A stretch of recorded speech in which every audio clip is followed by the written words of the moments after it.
Hello friends, Koli and রূপ চ্যানেলে তোমাদের সবাইকে স্বাগত।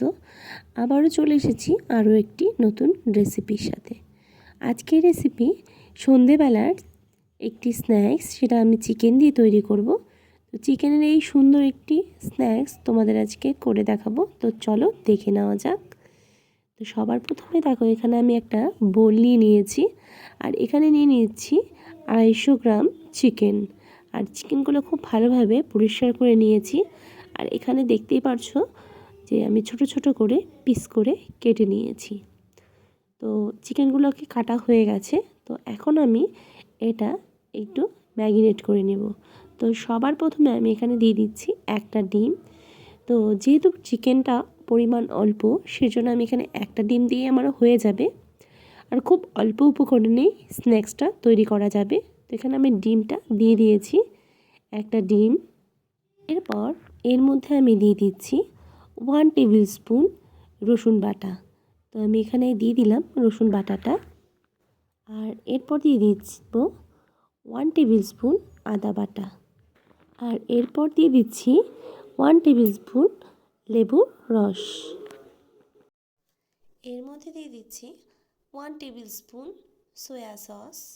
এরপর এর মধ্যে দিয়ে দিচ্ছি half tablespoon Kashmiri red chilli powder. আর দিয়ে দেব সঙ্গে হাফ টেবিল স্পুন জিরের গুঁড়ো। এরই সঙ্গে দিয়ে দিচ্ছি আমি 1 টেবিল স্পুন গোলমরিচের গুঁড়ো। আর এখন দিয়ে দিচ্ছি স্বাদ মতো নুন। সমস্ত মশলাগুলি দিয়ে দেওয়ার পর এখন এটার মধ্যে আমি দিয়ে দিচ্ছি 2 টেবিল স্পুন ময়দা। আর এর সঙ্গে দিয়ে দেব 2 টেবিল স্পুন কর্নফ্লাওয়ার। কর্নফ্লাওয়ার আর ময়দা দিয়ে এটাকে আমি পুরোটাকে ম্যারিনেট করব। তোমরা চাইলে ময়দার জায়গায় চালের গুঁড়ো ব্যবহার করতে পারো, আবার আটাও দিতে পারো। কারণ কর্নফ্লাওয়ারটা দেওয়ার ফলে একটু জল জল ভাব লাগে, সেজন্য আমি এর সাথে ময়দাটা ব্যবহার করছি, যাতে সেই জল জল ভাবটা চলে না আসে। তো দিয়ে দেওয়ার পরে খুব ভালোভাবে এটাকে মেখে নিতে হবে। তো মেখে নেওয়ার পর তোমরা সঙ্গে সঙ্গেও এটাকে ভেজে ফেলতে পারো বা 15-20 মিনিটের জন্য রেস্টে রেখে দিতে পারো। এখানে আমি পরিমাণ মতো তেল দিয়ে দিয়েছি, আর তেল গরম হয়ে গেছে। আর এর মধ্যে এখন ম্যারিনেট করা চিকেনগুলোকে একে একে দিয়ে দিচ্ছি। আর একদম মিডিয়াম টু লো ফ্লেমে এগুলোকে এখন ভেজে নেব। খুবই লো ফ্লেমে ভাজতে হবে, তা না হলে ওপরটা ভাজা হয়ে যাবে কিন্তু ভেতরটা কাঁচাই রয়ে যাবে। সেজন্য খুব লো ফ্লেমে একে একে সমস্ত দিয়ে দিচ্ছি আর ভেজে নেব।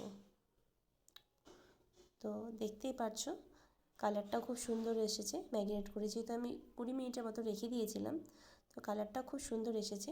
তো এখন আমি একে একে সমস্ত দিয়ে দেব, আর খুব ভালোভাবে এগুলোকে একটু ভেজে নেব। দেখো বন্ধুরা, একটা পাশ ভাজা হয়ে গেছে, ঠিক একই রকমভাবে অপর পাশটা আমি ভেজে নেব। আর খুব ভালোভাবে যেমন দুপাশই ভেজে নেব, সেরকম খেয়াল রাখতে হবে যাতে ভেতরটাও খুব ভালোভাবে সেদ্ধ হয়ে যায় চিকেনগুলো। দেখো বন্ধুরা, এখানে দুপাশই খুব ভালোভাবে ভেজে নিয়েছি, আর ভেতরের চিকেনগুলো খুব ভালোভাবে সেদ্ধ হয়ে গেছে। তো খুব তাড়াতাড়ি, খুব অল্প সময়ে তৈরি হয়ে গেছে সন্ধেবেলার চিকেনের স্ন্যাক। তো বন্ধুরা, এই চিকেনের রেসিপি তোমরা সন্ধেবেলার টিফিনে ট্রাই করে দেখতে পারো, খুবই ভালো লাগে। তো তোমরাও আরেকবার ট্রাই করো। আমার এই রেসিপিটি তোমাদের কেমন লেগেছে অবশ্যই জানিও। আর যদি ভালো লেগে থাকে তো প্লিজ লাইক, শেয়ার, কমেন্ট করতে ভুলো না। আর অবশ্যই আমার চ্যানেলটিকে সাবস্ক্রাইব করে দিও, আর পাশে থাকা বেল বাটনটিও প্রেস করে দিও, যাতে আমার সমস্ত ভিডিও তোমাদের কাছে পৌঁছে যায়। আবারও দেখা হবে আরও একটি নতুন রেসিপির সাথে।